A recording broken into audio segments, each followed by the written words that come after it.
My best friend's little boy lay on a hospital bed, bleeding heavily, when the doctor said there was only one person in the room who could save him. The doctor's gaze landed on my husband, a silent accusation in his eyes, and in that instant, the comfortable world I'd built for nearly 3 decades began to crumble around me. I didn't think affair. I didn't think betrayal. Not then. All I thought was, thank God he's here. The sterile hum of the hospital was punctuated by the distant wail of sirens, and the harsh fluorescent lights above cast long, unsettling shadows across the frantic faces in the hallway. A thick, metallic scent, almost like fear itself, clung to the air, making every breath feel heavy. My name is Eleanor Vance. I'm in my early 50s, and up until that day, I would have told you I had a good life. Not perfect, because nothing ever is, but it was steady, predictable, familiar. The kind of existence you meticulously build, brick by brick, over years, until it becomes so foundational you stop questioning its very existence. David and I had been married 27 years. Same house in the suburbs. Same routines. The same comforting faces drifting in and out of our lives, like seasons that never truly changed. Michelle Thompson was one of those constants. My best friend since high school, we'd navigated marriages, careers, and raising kids together. Her house was only 20 minutes away, but for the better part of 7 years, it felt like she lived with us. That's when Noah came along. Her son, 7 years old, with huge brown eyes and that mischievous half-smile he'd flash right before getting away with something. He was in my home so often, I simply stopped thinking of him as a guest. Saturday mornings always unfolded the same way. The kitchen window would fog from the kettle's steam, pancakes sizzling on the griddle, an old country station playing low on the radio, David's favorite. And there, at the kitchen table, would be Noah, his small legs swinging from David's favorite chair, a nonstop chatterbox about dinosaurs, video games, whatever obsession held his attention that week. David never once told him to move. I remember noticing that. Not in a bad way, just noticing. "You're losing your seat," I'd teased David one morning. He just smiled, a soft expression I loved, and ruffled Noah's hair. "He can have it. That was the man I thought I married." Michelle would laugh, pour herself a coffee, leaning against the counter like she belonged there. Sometimes, if her husband Daniel was away on one of his construction jobs, she'd even stay the night. It never felt strange. Not back then. We were comfortable. That's the word. So comfortable that you eventually stop asking the uncomfortable questions. The day everything shattered began like any other. Quiet. Predictable. Until my phone shrieked. It was Michelle. I can still hear the sound of her voice in my memory. Not words at first, just sheer, unadulterated panic. Breathing too fast like she was drowning. "Eleanor. Noah, there's been an accident." The rest came out in ragged, broken pieces. Bike. Car. Blood. Ambulance. I didn't even grab my purse properly. Just keys. Shoes half on.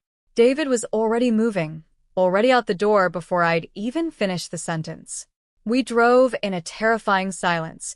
Too fast, the world a blur outside the window. The hospital smelled like antiseptic and something sharp, something metallic underneath it all. Fear, maybe. That's what it felt like. Michelle was pacing the hallway outside the ER, a frantic animal trapped in a cage, her hands shaking so violently she couldn't even hold her phone steady. When she saw us, she lunged, grabbing my arms with desperate strength. "He lost so much blood," she choked out. They need, she couldn't finish. A doctor emerged, mid-40s, weary eyes, the kind of calm that isn't truly calm, but painstakingly practiced. "Are you family?" he asked, his voice low. "I'm his mother," Michelle said quickly, her eyes darting between us. This is my friend, and her husband." She hesitated for the briefest fraction of a second, a moment I would replay 1,000,000 times later. The doctor nodded, already scanning a chart. "Your son has a very rare blood type," he explained. "We're checking our supply, but it's limited. We need a match immediately." Everything in me tightened, but it was a focused, practical tightness. Asterisk, what do we do? Who do we call? Asterisk, then the doctor looked up. at David. It wasn't dramatic, no sudden music cue, no immediate dawning realization. Just a look that lingered a second too long. "Sir," he said, his voice even. "What's your blood type?" David answered. Calm. Steady. Like this was just another problem to solve, another item on a to-do list. The doctor's expression shifted. Subtle, almost imperceptible, but I saw it. "We should test you right away," he said. "You might be a match." And in that precise moment, relief flooded through me, so potent and overwhelming my knees almost buckled. "Thank God," I whispered, not even realizing I'd spoken aloud. Because that's all it was to me. A miracle. A coincidence. An impossibly lucky break on the absolute worst day of a child's life. I turned to Michelle, expecting to see the same wave of relief wash over her. But she wasn't looking at me. She was staring at David, and there was something in her face I couldn't quite place. Not just fear. Not just desperation. Something tighter. More controlled. Like she was holding a dam inside herself. Her hands were clenched, so hard her knuckles had gone white. "Please," she said to him, her voice barely audible, a fragile whisper. "Please." It sounded less like a request, and more like something she'd been waiting a lifetime to say. I told myself I was imagining it. Of course I did. When you've built your entire life around people, you don't tear it apart over a feeling you can't even explain. So I stood there. I waited. I prayed. And I didn't ask a single question. Not yet. The doctor didn't rush. That's what I remember most. Not panic, not urgency. Just this careful, measured pace, like he was choosing every single word before it left his mouth. He came back out about 20 minutes later. David had already been taken for testing. Michelle and I were alone in the hallway, sitting side by side, but miles apart. My hands were clasped so tightly in my lap they'd begun to ache. The doctor stopped in front of us, looked at Michelle first, then at me, then just for a split second down at the floor. It was small. Most people wouldn't have noticed. I did. "Well," Michelle asked, her voice a raw thread. He exhaled slowly. "Your son's blood type is extremely rare," he said. "We've confirmed that." I nodded like I already knew that part, like I was following along perfectly. "And your husband," he glanced at me briefly, "is a match." Relief hit me again. Sharp. Immediate. "Oh, thank God," I said, the words bursting out. Michelle didn't react. Not the way I expected. She didn't cry. Didn't sag with relief. Didn't grab me. She just closed her eyes for a second. Tight. Then nodded once. "Okay," she said, her voice hollow. "Okay." The doctor didn't move. That's when something shifted inside me. "There's one thing," he added. He hesitated again. That same pause. I felt it this time. Like a palpable drop in pressure before a storm. "What is it?" I asked, my voice suddenly tight. He looked between us, his gaze careful. "This level of compatibility is unusual," he said. I blinked. "Unusual how?" He gave a small, professional shrug. "In cases like this, we typically see this kind of match between close biological relatives." I let out a short, incredulous laugh before I could stop myself. "Well, that's lucky then," I said, the words sounding thin and brittle the second they left my mouth. "Right?" The doctor didn't smile. He just nodded once. "We'll proceed with the transfusion immediately." And then he was gone. Just like that. I sat there, staring at the empty space where he'd been. Close biological relatives. My brain rejected it immediately. "No," I said under my breath, more to myself than anyone. Michelle shifted beside me. I felt it, even without looking. "It doesn't mean anything," I added quickly, desperate to convince myself. "Right? I mean, it's just science. Probabilities. Coincidences happen."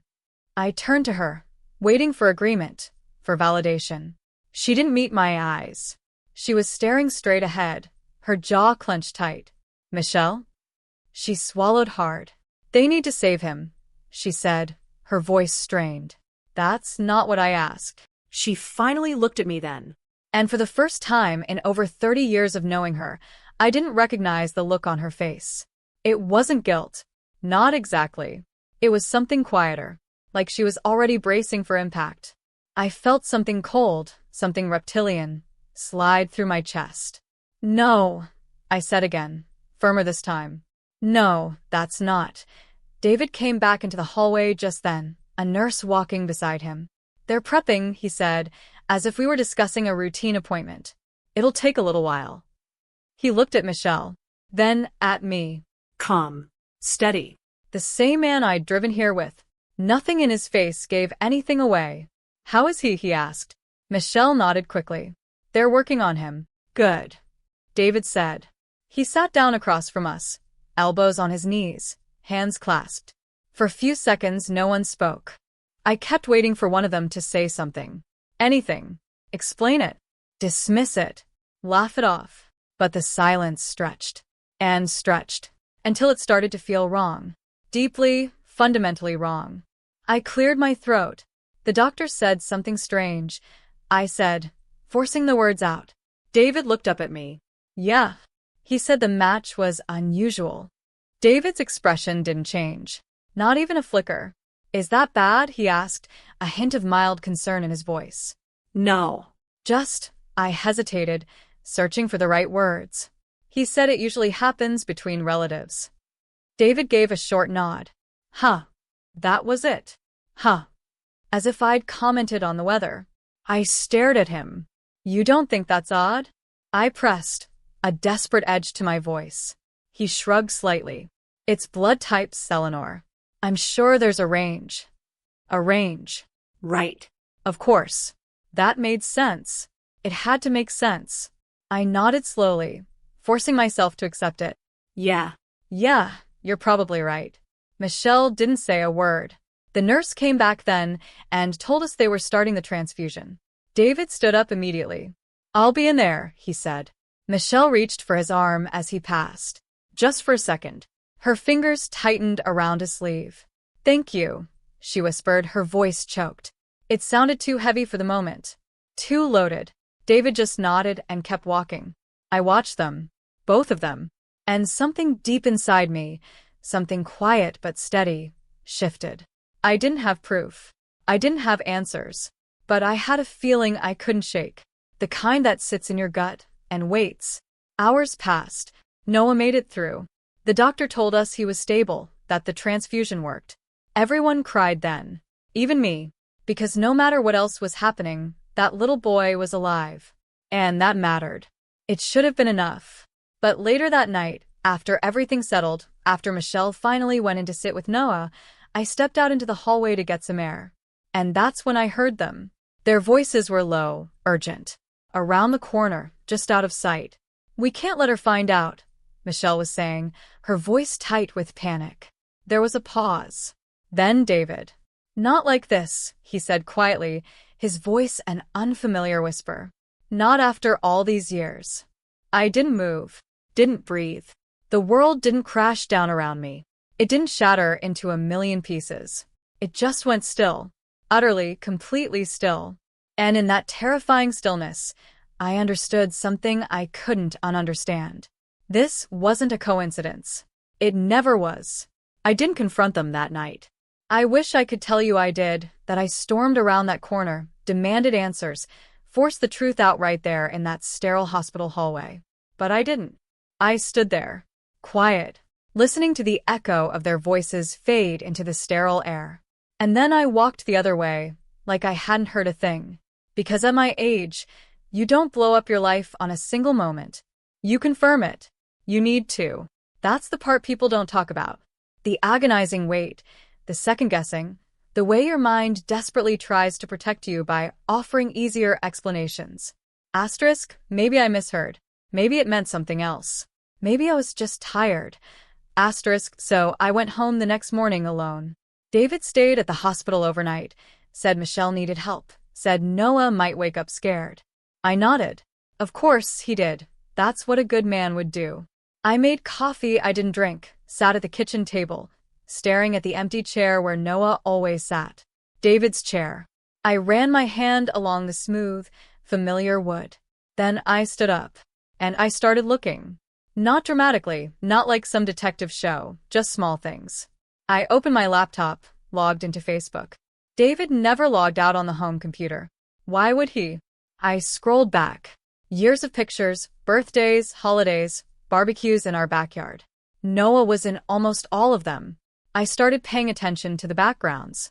Where people were standing, what was behind them? That's when I noticed the chair. It was in one of Michelle's photos. A picture she'd posted about 2 years ago, Noah opening Christmas gifts in her living room. Behind him, slightly out of focus, was a brown leather armchair. I stared at it for a long time. Because I knew that chair. David had bought it 5 years ago, said it was for his office, something comfortable. Except I'd never seen it in his office. I'd asked once, "Where'd that chair go?" He'd shrugged, returned it, didn't like it. I believed him. I believed a lot of things. I zoomed in on the photo. My hands were steady. Too steady. Same stitching, same worn mark on the arm. It was the same chair. I leaned back slowly, a cold knot forming in my stomach. Okay, I said out loud to the empty room. Just one piece. Could still be nothing. I kept going. Emails next. I searched David's work account for travel confirmations. There were more than I expected. Trips to a small town about an hour and a half outside our city. Not a place we usually went. I pulled up Michelle's old posts again, scrolled to the same dates. Visiting my mom this weekend. One caption said. Same weekend. Another trip. Another visiting mom. Same town. My stomach tightened, but I kept going. Piece by piece. Like a puzzle you don't want to finish, but can't stop assembling. Around noon, I found it. A photo Michelle had posted years ago, and then I realized deleted, but not completely. It was still saved in a shared album we'd both contributed to. I clicked it. A cabin. Wooden, cozy. Snow outside the window. Michelle standing in the center, holding a mug, smiling at the camera. And behind her, David. Not just standing. Close. His hand resting lightly on her waist like it belonged there. Like it had always been there. I stared at that picture until my eyes burned. 7 years. 7 years of this. 7 years of weekends, dinners, holidays, sleepovers. 7 years of me setting an extra plate at the table for a child who, it turned out, was my husband's son. I closed the laptop. Sat there in silence. Part of me still wanted to deny it. To come up with something, anything that made it less ugly, less painful, less true. So, when David came home that evening, I gave him the chance. He walked in like nothing had changed, dropped his keys on the counter, loosened his tie. How's Noah? I asked, my voice betraying nothing. Stable, he said. They're keeping him a few more days. That's good. A pause. Then I said it. I went through your emails today. He froze for just a second, then turned slowly. Why would you do that? He asked, his voice suddenly hard. I held his gaze. Because something doesn't add up. He let out a breath, shook his head. Eleanor. Those trips, I said. That town, Michelle's posts, the chair. His jaw tightened. You're connecting things that don't. Is he yours? The question hung there between us. Heavy. Solid. Mark didn't answer right away. He looked at me like I'd just insulted him. Then he laughed. Actually laughed. Are you serious right now? Yes. This is because of what the doctor said. He scoffed. You're letting that get into your head. I heard you in the hallway. That stopped him. Just for a second. Then he recovered. You heard what you wanted to hear, he said, his voice dropping to a persuasive murmur. You're stressed. You haven't slept. You're making this into something it's not. My chest tightened. Because part of me, some small, stupid, trusting part, wanted to believe him. You're being paranoid, Eleanor, he added, softer now, almost comforting. This isn't you. There it was. The shift. Not denial anymore. Control. I stared at him. I almost believed you, I said quietly, a whisper of a broken thing. He didn't respond. Didn't have to. We both knew. I nodded once. Okay. And just like that, I stopped asking. Not because I didn't want the truth, but because I already had enough of it. I wasn't going to fight him for it. I was going to make him face it. On my terms. Noah was discharged 3 days later. By then, everything had settled on the surface. The doctors were satisfied.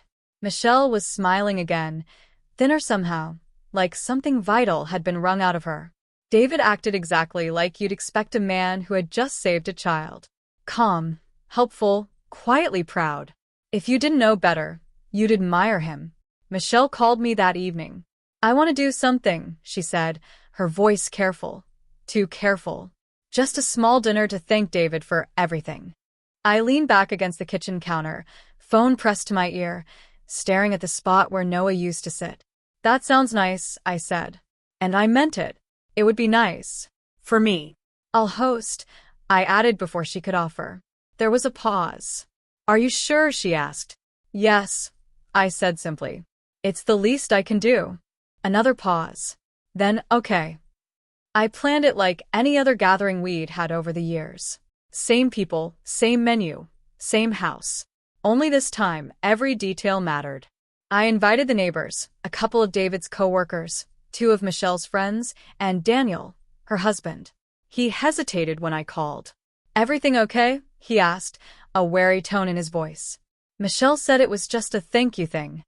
"It is," I said, my voice steady. "You should come." Something in my voice must have convinced him. "All right," he said. Saturday evening arrived. The house smelled like roast chicken and garlic. Glasses clinked. People laughed. Normal. Almost. Noah sat on the couch with a blanket over his legs, pale but smiling. David checked on him more than anyone else, kneeling down, adjusting the blanket, asking if he needed anything. It would have looked sweet if I didn't know. Michelle hovered nearby, watching, always watching. Daniel stood off to the side most of the night, beer in hand, looking like a man who felt slightly out of place in his own life. I moved through the room, refilling drinks, clearing plates, smiling when I needed to, waiting. At some point, someone tapped a glass. "Hey," one of David's coworkers said, grinning. "We should probably say something, right? The guy saved a kid's life." A few people chuckled. Nods all around. David waved it off. "It's nothing." "Come on," Michelle said quickly, her voice catching just a little. "It's not nothing." All eyes turned to David. He stood up slowly, adjusted his shirt like he'd done 100 times before giving a speech at work or a family event. "All right," he said with a small smile. "I guess I'll say a few words." I stepped back, leaned against the wall, watched. He talked about being in the right place at the right time, about how lucky it was that everything worked out, about Noah being a strong kid. The room softened around him. People smiled. Someone clapped him on the back when he finished. A hero. That's what they saw. I let the silence settle after the applause faded. Then I pushed myself off the wall. "Actually," I said, my voice calm, steady, cutting through the pleasant hum. "There's something I'd like to add." The room quieted. David looked at me, just briefly, a flicker of something unreadable in his eyes. Michelle didn't look at me at all. I walked to the center of the room, holding a simple white envelope. Nothing dramatic about it. "Michelle," I said gently. She stiffened. "Why don't you come up here?" Her head snapped up. "What?" "Come here," I repeated, still calm, still steady. "Please." People shifted, sensing something had changed, even if they didn't know what. Michelle stood slowly. Every step toward me looked like it cost her something immense. When she reached me, I handed her the envelope. Her fingers trembled as she took it. "What is this?" she whispered, her eyes wide with a dawning dread. I met her gaze. "You've kept it quiet long enough," I said. A murmur moved through the room. David stepped forward, his voice tight. "Eleanor, what are you?" "Let her read it," I said, not raising my voice, but a steel edge in my tone made him stop. Michelle stared at the envelope like it might disappear if she didn't open it. But it didn't. Nothing was disappearing anymore. "Go ahead," I said softly, a ghost of a smile touching my lips. She opened it, pulled out the paper inside. Her eyes scanned the first line, then the second. Her face drained of all color. "Michelle?" Daniel said from across the room, his voice tight with confusion, then alarm. "What is it?" She didn't answer. Her hand dropped slightly, the paper shaking. I took a small step forward, not touching, just close enough. Read it, I said. A tear slipped down her cheek. No, she whispered, her voice barely there. Yes, I said. It wasn't loud. It didn't need to be. The room had gone completely still, every breath held. Finally, her voice broke through the silence, thin and reedy. It's a DNA test, she said, barely audible. Daniel frowned. A what? Michelle swallowed hard. It says, she stopped, shook her head, unable to continue. I stepped beside her, my voice cutting through the suffocating tension. Then I will. I looked out at the room, at the faces that had filled my home for years, and my husband, and my best friend.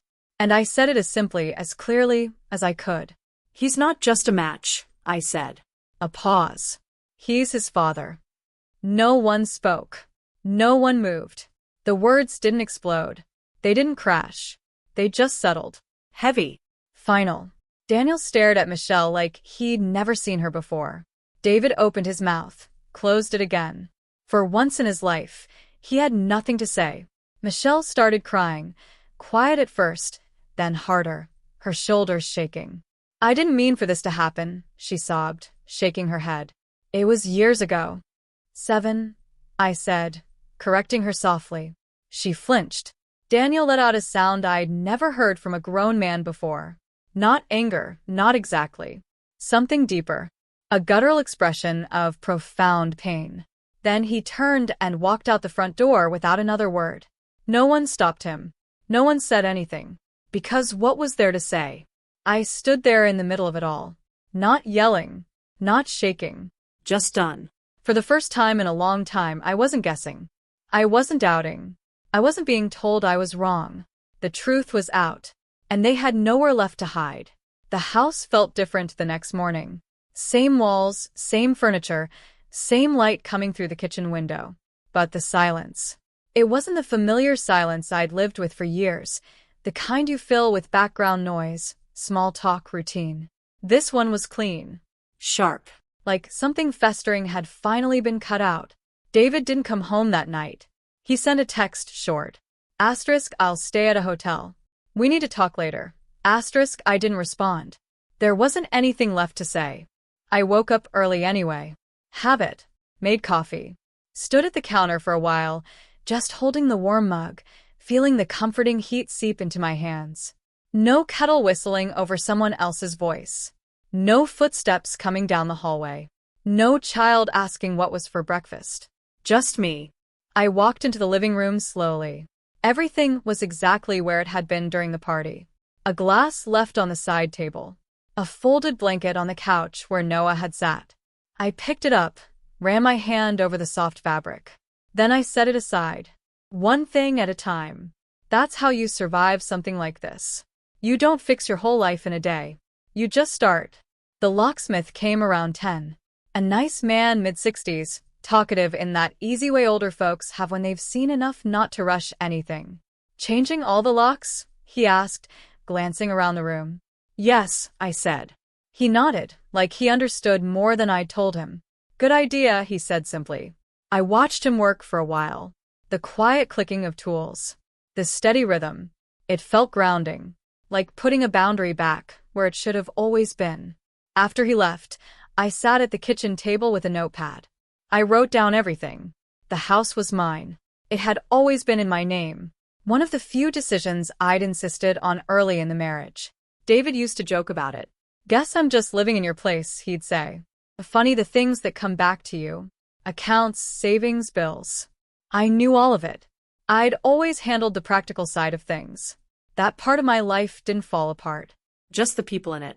The lawyer appointment was set by noon. No drama, no drawn-out arguments. I wasn't interested in a fight. I was interested in being finished. David called once that afternoon. I let it go to voicemail.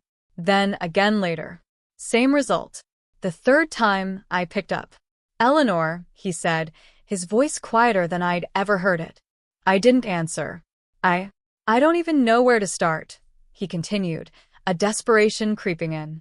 Then don't, I said, my voice flat. A pause. I never meant for you to find out like that, he said, a hint of apology in his tone. I let out a small breath. Not quite a laugh. There wasn't a way I was supposed to find out, David. That's not what It doesn't matter. I cut in. It's done. Silence on the other end. Then softer. What happens now? I looked around the house, at the life we'd built, at the empty spaces I hadn't noticed before. I filed, I said. This morning. Another pause, longer this time. You're serious? I've been serious for a while, I replied, staring out the window. I just didn't know it yet. He exhaled slowly, a heavy sound. I want to see Noah, he said after a moment. That's between you and Michelle, I replied. He's your son. The word hung there. Son, real, unavoidable. David didn't argue. Didn't apologize again. He just said, okay. And that was the last real conversation we had. Michelle didn't call, didn't text, didn't come by. She disappeared from my life as quietly as she'd entered it all those years ago. Daniel never reached out either. I didn't blame him. Some things don't need words. A few days later, I went back into the living room. Stood in front of that chair. The brown leather one. The one that had never been mine. I called a resale place that afternoon. Pick up tomorrow? The woman asked. Yes, I said. Condition? Used, I replied, a small, knowing smile playing on my lips. But still intact. She laughed lightly. That's the best kind. I didn't explain what I meant when I said it. The next day, they came and took it away. Just like that. One less thing in the house that didn't belong to me. Weeks passed. Paperwork, meetings, quiet evenings. Some nights were harder than others. I won't pretend they weren't. You don't erase 27 years like it's nothing. There were moments I'd reach for my phone to tell David something. A story, a memory, a habit. Then I'd stop. Remind myself that life was over. And that was okay. One morning, about a month later, I booked a flight. Florida. Nothing fancy. Just a small place by the water. I hadn't traveled alone in decades. Didn't even know if I'd like it. But I went anyway. The first morning there, I woke up early.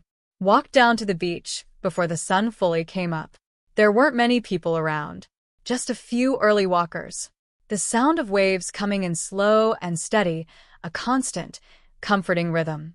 I sat down in sand, pulled my jacket tighter around me, and for the first time in a long time I took a full breath. A deep, cleansing breath. No second-guessing. No tension sitting under everything. Just air. Just quiet. Just me. I stayed there until the sun came up over the water, painting the sky in fiery hues. Didn't rush it. Didn't need to. Because I finally understood something profoundly simple. The truth doesn't break you. Living without it does. If something in your life feels off, a persistent whisper of unease, don't ignore it. I did, for years. And it cost me more than I realized. But walking away, that gave me everything back. What about you? What would you have done in my place? Would you have confronted them the moment you suspected? Or would you have waited, carefully assembling your truth, just like I did? Share your thoughts and experiences in the comments below.